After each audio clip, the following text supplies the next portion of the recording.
நாம் தமிழர் ஆட்சி செயல்பாட்டு வரைவு 2026 நீர்வள பெருக்கம் கால்வாய்கள் சீரமைப்பு. தற்போது நீர்த்தாரைகள் கால்வாய்கள் இருபுறவும் மற்றும் தரைப்பகுதி ஆகியவற்றில் பைஞ்சுதை கொண்டு பூசி விடுகிறார்கள். இதனால் நிலத்தடி நீர் செறிவூட்டப்படுவது தடுக்கப்படுகிறது. மண் வளம் பெறவும் நண்டு, மண்புழு, நத்தை போன்ற உயிரினங்கள் வாழ்ந்து மண்ணை நெகிழ்வு தன்மையுடன் வைத்திருக்கவும் வழியில்லாமல் போகிறது. எனவே கால்வாய்களில் பைஞ்சுதை தளம் அமைப்பதை விடுத்து இயற்கை முறையில் நீர் கசிவு மூலம் நிலத்தடி நீர் உயர்வதற்கு வழி வகை செய்யப்படும். கரைகளை வலிமைப்படுத்துதல். கால்வாய் மற்றும் நீர்நிலைகளின் கரைகளில் மண் அரிப்பதை தடுக்கவும் கரையை வலிமைப்படுத்தவும் பனை, புங்கை, பூவரசு, மூங்கில், வேம்பு, புளி போன்ற மரங்கள் நடப்படும். இம்மரங்களின் வேர்கள் மண்ணை இறுக்கமாக பற்றி கொண்டு கரையை பாதுகாக்கும். பைஞ்சுதை பூச்சிகளுக்கு மாறாக குறிப்பிட்ட இடைவெளிகளில் கற்களை அடுக்கி நீர் மேலாண்மை செய்யப்படும். மக்கள் பயன்பாட்டிற்காக படிந்துறைகள் அமைக்கப்படும். ஆற்றுப்படுக்கை மேலாண்மை. ஓர் ஆறு மற்றும் அதன் கிளை ஆறுகள் பாயும் புவியியல் பகுதியை ஆற்றுப்படுகையை கருத்தில் கொண்டு நீர்வளத்தை பாதுகாக்கவும் பயன்படுத்தவும் மேம்படுத்தவும் உதவும் ஒரு செயல் திட்டம்தான் ஆற்றுப்படுகை மேலாண்மை. காடுகள் அழிவதால் ஆற்றுப்படுகைகள் பருவ காலத்தில் பெரும் மாற்றம் ஏற்பட்டு மழை அளவு குறைந்து வருகிறது. சில ஆற்றுப்படுகைகள் வேகமாக ஓடும் மழை நீரை முழுவதுமாக பயன்படுத்த முடிவதில்லை. அரசு எல்லா ஆற்றுப்படுகைகளில் உள்ள பங்கீட்டாளர்கள் மற்றும் அரசு சார்ந்த நிறுவனங்கள் ஆகியோரின் ஒத்துழைப்பு மூலம் ஆற்றுப்படுகைகளை பேணி காக்கும். தண்ணீர் பற்றி முழுமையாக தெரிந்து கொள்ளும் வகையில் நீர் மேலாண்மை அதிகாரிகளுக்கு பயிற்சி அளிக்கப்படும். பொறியியல் சார்ந்த மேலாண்மை பணிகளில் தண்ணீர் இருப்பு, அதன் தேவை போன்றவற்றை துல்லியமாக கணக்கிட்டு ஒரு ஆற்றுப்படுக்கையில் நிலவும் தண்ணீர் பற்றாக்குறை களையப்படும். நீர்நிலைகளை சுற்றி மரங்கள். ஆறு, ஏரி, கண்மாய், சுரணை, ஏந்தல், குளம், குட்டை ஆகியவற்றின் கரைகளை சுற்றி பனைமரம், வேம்பு, புங்கை, பனிக்கொண்டை, மருத மரம், நாவல், கனிக்கொண்டை, ஆலமரம், பூவரசு, அரச மரம், தேக்கு மரம், கொங்கு மரம், கடம்ப மரம், மருத மரம், வெட்டி வேர், நாணல் மற்றும் கோரைகள் நட்டு வளர்க்கப்பட்டு உயிர் சூழல் பல்லுயிர் பெருக்கத்துக்கு ஏற்றாற்போல் நீர்நிலைகள் மாற்றப்பட்டு பாதுகாக்கப்படும். நீர்நிலைகளின் கரைகளை சுற்றி நடப்படும் பனைமரங்கள் நிலத்தடி நீரை பாதுகாத்து வைத்துக் கொள்ளும். அது வேளாண்மைக்கு பயன்படும். பனைமரங்கள் உள்ள பகுதிகளில் பல்வேறு வகையான பறவைகள் வருவதால் அந்த பகுதியில் உள்ள பூச்சிகளை உண்டு வேளாண் தொழிலுக்கு நன்மனாக இருக்கும். அதனால் நீர்நிலைகளை காத்து உழவுக்கு உதவியாக நிற்கும் பனைமரங்கள் வளர்க்கப்படும். அனைத்து நீர்நிலைகளும் முள்வேலி அமைக்கப்பட்டு கண்காணிப்பு கருவிகளின் உதவியோடு நீர்காவல் படை கொண்டு கண்காணிக்கப்படும். நீரை உறிஞ்சி கொள்ளையடிக்கும் தனியார் நிறுவனங்கள் தடை செய்யப்படும். அவர்களுடனான ஒப்பந்தம் திரும்ப பெறப்படும். தனியார் குடிநீர் விநியோகத்துக்கு தடை செய்யப்படும். நீர் அதிகமாக தேவைப்படும் இடங்களில் புதிய நீர்வரத்து தாரைகள் உருவாக்கப்படும். ஆழ்துளை குழாய்களின் மூலம் நீர் எடுப்பது ஒழிக்கப்படும். ஏரி, கண்மாய், குளம், குட்டைகளில் நீரை சேமித்தால் ஆழ்துளை குழாய் நீர் தேவை இருக்காது. இதனால் நிலத்தடி நீர் பாதுகாக்கப்படும். பெரும்பாட்டன்களின் பெயரில் 500 மற்றும் 1000 குறுக்கம் பரப்பளவில் புதிய ஏரிகள், கண்மாய்கள் உருவாக்கப்படும். அதற்கான நீர்வரத்து கால்வாய்கள் வெட்டப்படும். புதிய ஏரிகளுக்கு பெரும்பாட்டன்களின் பெயர்கள்: கரிகால சோழன், ராசராச சோழன், அரசேந்திர சோழன், பராந்தக சோழன், ஆதித்த கரிகால சோழன், குந்தவை நாச்சியார், இயற்கை வேளாண் பேரறிஞர் நம்மாழ்வார் போன்ற நமது பெரும்பாட்டின் பெயரில் 500 முதல் 1000 குறுக்க பரப்பளவில் புதிய ஏரிகள், கண்மாய்கள் உருவாக்கப்படும். அதற்கான நீர்வரத்து கால்வாய்கள் வெட்டப்படும். அதன் கரையோரங்களில் பல்வேறு பெருமரங்கள் நடப்படும். ஆய்வுக்கு பிறகு தகுந்த இடங்களில் 100 குறுக்க நிலங்களுக்கு 10 குறுக்க பரப்பளவில் ஏரிகள், குளங்கள் வெட்டப்பட்டு புதிய மழைநீர் தேக்கங்கள் அமைக்கப்படும். இதன் மூலம் வேளாண்மை வளப்படுத்தப்பட்டு பல்லாயிரக்கணக்கான மக்களுக்கு அரசு வேலைவாய்ப்பு உருவாகும்.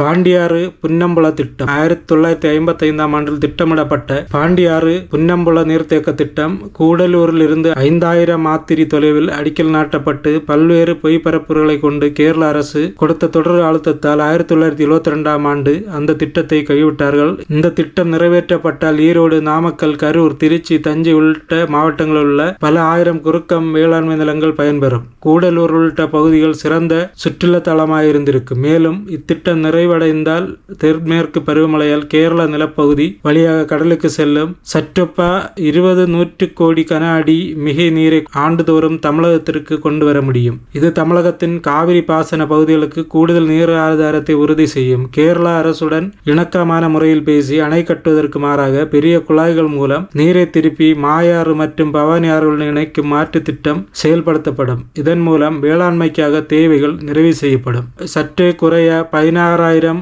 மாத்திரி நீளமுள்ள வீர நாராயணன் ஏரி ஆழப்படுத்தப்பட்டு ஒரு சிறிய கடல் போல் மாற்றியமைக்கப்படும். மழை காலங்களில் கிடைக்கும் அதிகப்படியான நீரை இதில் பெரிய குழாய்கள் மூலம் காவிரி மற்றும் வடிநில பாசன பகுதிகளுக்கு கொண்டு செல்ல வழிவகை செய்யப்படும். நல்லாறு ஆழியாறு பாசன விரிவாக்க திட்டம், மதுரை மாவட்டம் அழகர் அணை திட்டம், தாமிரபரணி நம்பியாறு கருமேனியாறு வெள்ள நீர் கால்வாய் திட்டம் என நீண்ட காலமாக திராவிட கட்சிகள் ஆட்சியில் கிடப்பில் போடப்பட்டுள்ள நீர்ப்பாசன திட்டங்கள் நாம் தமிழர் அரசு பதவியேற்ற ஈராண்டுகளுக்குள் முழுமையாக நிறைவேற்றும். 20 ஆண்டு காலமாக மறுக்கப்பட்டு வரும் நெய்யாற்றின் இடதுபுற கால்வாய் பாசன உரிமை மீட்கப்படும். காவிரி, வைகை, தாமிரபரணி, தென்பெண்ணை, பாலாறு உள்ளிட்ட தமிழகத்தில் அனைத்து ஆறுகளிலும் 15,000 மாத்திரிக்கு ஒரு தடுப்பணை கட்டி புதிய வேளாண்மை மண்டலங்கள் உருவாக்கப்படுவதுடன் மக்களின் குடிநீர் தேவையும் நிறைவு செய்யப்படும். முல்லை பெரியாறு சிற்றணை. முல்லை பெரியாறு அணைக்கு கீழே அமைந்துள்ள சிற்றணையை தூர்வாருவது என்பது அப்பகுதி வேளாண்குடிகளின் நீண்டகால கோரிக்கையாகும். பல ஆண்டுகளாக தேங்கியுள்ள வண்டல் மண்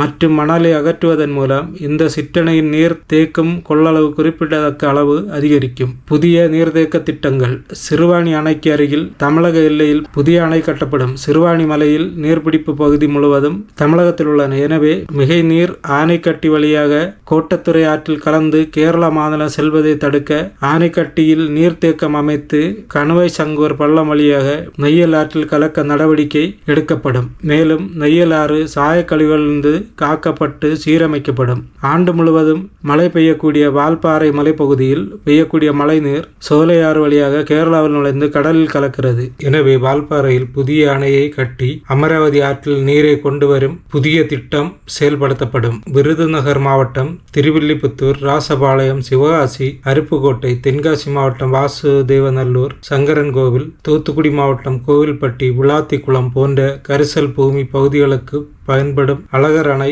செம்பகம்தோப்பு, பிளவக்கல், இருக்கன்குடி ஆகிய நீர்ப்பாசன திட்டங்கள் நிறைவேற்றப்படும். இதன் மூலம் ஏறக்குறைய 8,000 கண்மாய்கள், பல்லாயிரக்கணக்கான கிணறுகள் நீர்பிடிப்பு பகுதிகளாக வளம் பெறும். பழனி மலைத்தொடரில் பொழியும் மழைநீரை தேக்க புதிய தடுப்பணையை கட்டி சண்முக ஆற்றுக்கு திருப்பும் திட்டத்தை செயல்படுத்துவோம். கிழக்கு தொடர்ச்சி மலைகளில் உள்ள புளியஞ்சோலை, கொல்லிமலை, சேர்வராயன் மலை, கல்வராயன் மலை ஆகிய பகுதிகளில் பொழியும் மழைநீரை தேக்க புதிய நீர் தேக்கங்கள் கட்டப்படும். மக்களின் வாழ்வியலுக்காக இப்பணிகள் அனைத்தும் குறிப்பிட்ட கால வரையறைக்குள் செய்து முடிக்கப்படும். உயிர் நீர் திட்டம். உலக மக்கள் தொகையில் 1/4 பகுதியான ஏறக்குறைய 200 கோடி மக்கள் ஏற்கனவே கடும் நீர் பற்றாக்குறையால் தவித்து வருகின்றனர். 2050ஆம் ஆண்டுக்குள் உலக மக்களில் 50 விழுக்காட்டுக்கும் அதிகமானோர் நீர் பற்றாக்குறை உள்ள பகுதிகளில் வாழ்வார்கள் என்று கணிக்கப்பட்டுள்ளது. தங்கத்தை விட நீர் பெருநிறுவனங்களின் கொள்ளை வணிகமாக மாறும். சென்னை மாநகரின் தனியார் குடிநீர் வணிகத்தின் தற்போதைய மதிப்பு 1440 கோடியாக உள்ளது.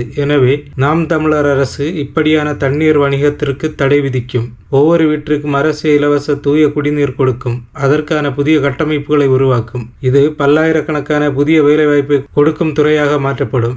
வீடுகளுக்கு இரட்டை குழாய் நீர் வழங்கல் முறை எனும் உயிர்நீர் திட்டம் செயல்படுத்தப்படும். எல்லா வீடுகளுக்கும் 2 குழாய்கள், ஒன்றில் 24 மணி நேர குடிநீரும் ஆண்டிற்கு 7,300 சீர்படி, மற்றொன்றில் இதர பயன்பாட்டிற்கான நீரும் ஆண்டிற்கு 1,97,100 சீர்படி வழங்கப்படும். ஏற்கனவே உலக அளவில் நீர் பற்றாக்குறையை சந்திக்கும் சிங்கப்பூர், சவுதி அரேபியா மற்றும் அமெரிக்காவின் சில நகரங்களில் இந்த இரட்டை குழாய் அமைப்பு வெற்றிகரமாக செயல்படுத்தப்பட்டுள்ளது. வீடுகளில் இருந்து வெளியேறும் கழிவு நீர் மேம்படுத்தப்பட்ட தூய்மைப்படுத்தும் நிலையங்கள் மூலம் தூய்மை செய்து தொழிற்சாலை மற்றும் கட்டுமானங்களுக்கு குறிப்பிட்ட தொகைக்கு வழங்கப்படும். தொழிற்சாலைகளோ பெரு வணிக வளாகங்களோ சொந்தமாக ஆழ்துளை கிணறு அமைக்க தடை விதிக்கப்படும். அரசே தேவையான நீரினை அவர்களுக்கு கட்டண முறையில் வழங்கும். சென்னை நகரத்தின் நீர் தேவை. சென்னை மாநகரத்தின் நீர் தேவை ஆண்டிற்கு 12 கோடி கன அடி ஆகும். ஆனால் இங்கு பெய்யும் மழை நீர் அளவோ 17 கோடி கன அடி. அதில் 4 கோடி கன அடி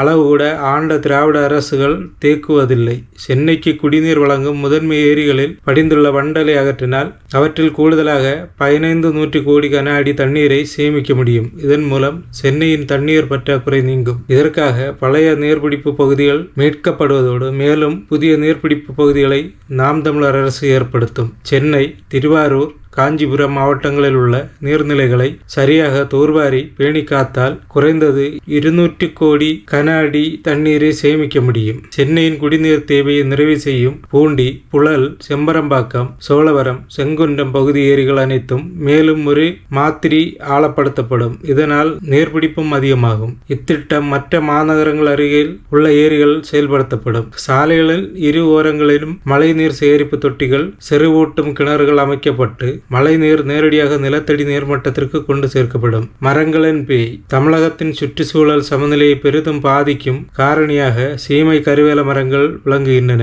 இம்மரங்கள் நிலத்தடியில் சற்றொற்ப 40 அடி ஆழம் வரையிலும் பக்கவாட்டில் 40 அடி சுற்றளவு வரையிலும் தனது வேர்களை பரவ செய்து நிலத்தடி நீர் வளத்தை அதிக அளவில் உறிஞ்சும் தன்மையை கொண்டுள்ளன. இதனால் அப்பகுதியின் நீர்மட்டம் மிக குறுகிய காலத்திலே அடி ஆழத்திற்கு செல்வதுடன் மண்ணின் இயற்கையான சத்துக்களும் நீர்த்து போகின்றன. இத்தகைய பாதிப்புகளை தடுக்க சீமை கருவேல மரங்களை முற்றிலும் ஒழிப்பதற்கென தனிப்பிரிவு ஒன்று ஏற்படுத்தப்படும். சீமை கருவேல மற்றும் தைல மரங்களுக்கு வியர்க்கும் தன்மை இல்லாத காரணத்தினால் அவை காற்றில் உள்ள ஈரப்பதத்தை முழுமையாக உறிஞ்சிக் கொள்கின்றன. இவ்வாறு காற்றில் உள்ள நீராவி உறிஞ்சப்படுவதால் அது மேகங்களாக உருவெடுக்கும் செயல்முறை தடைபடுகிறது. இதன் நேரடி விளைவாக அப்பகுதியில் மழைப்பொழிவு பெருமளவு குறைந்து வறட்சி நிலை நீடிக்கிறது. முன்பொரு காலத்தில் தாள் தொழிற்சாலைகளின் மூலப்பொருட்கள் தேவைக்காகவும் விறகு பயன்பாட்டிற்காகவும் சமூக நல காடுகள் என்ற பெயரில் இவை பெருமளவு நடப்பட்டன. குறிப்பாக புதுக்கோட்டை போன்ற மாவட்டங்களில் பல லட்சம் குறுக்கம் நிலப்பரப்பில் இவை அடர்ந்து வளர்ந்துள்ளன. சமூக நலனுக்காக உருவாக்கப்பட்ட இத்திட்டம் காலப்போக்கில் நீர் ஆதாரங்களை அளிக்கும் சமூக கேடாக மாறியுள்ளது. எனவே வேளாண்மையும் நிலத்தடி நீரையும் பாதுகாக்க இத்தகைய அயலக மரங்களை வேரோடு அகற்றி அவ்விடங்களில் மண்ணிற்கு ஏற்ற தேக்கு, சவுக்கு, புளி, வேம்பு, நாவல், மூங்கில், புங்கை, பூவரசு போன்ற மரபு வகை நாட்டு மரங்கள் வளர்க்கப்படும். மணல் கொள்ளை தடுப்பு. அரை விரலம் ஆற்று மணல் உருவாவதற்கு 100 ஆண்டுகள் ஆகும். ஆனால் ஒரு நாளைக்கு 30 அடி ஆழத்திற்கு மேலாக ஆற்று மணலை சுரண்டி மணல் கொள்ளை நடத்தி கொண்டிருக்கிறார்கள். மேலும் மணல் கொள்ளைக்கு இந்த கொள்கையற்ற திராவிட அரசுகளே வழிவகை செய்கிறது. மணல் கொள்ளையால் ஆற்றுப்படுகையில் உள்ள தென்னை, பனை மரங்கள் கூட பட்டு போய் நிற்கின்றன. 3 பருவமடைந்த ஆற்றுப்படுகை வறண்ட நிலமாயிருக்கிறது. அதனால் நாம் தமிழர் அரசு மணற்கொள்ளையை தனிப்படைகளை அமைத்து முற்றுமுழுதாக தடுக்கும்.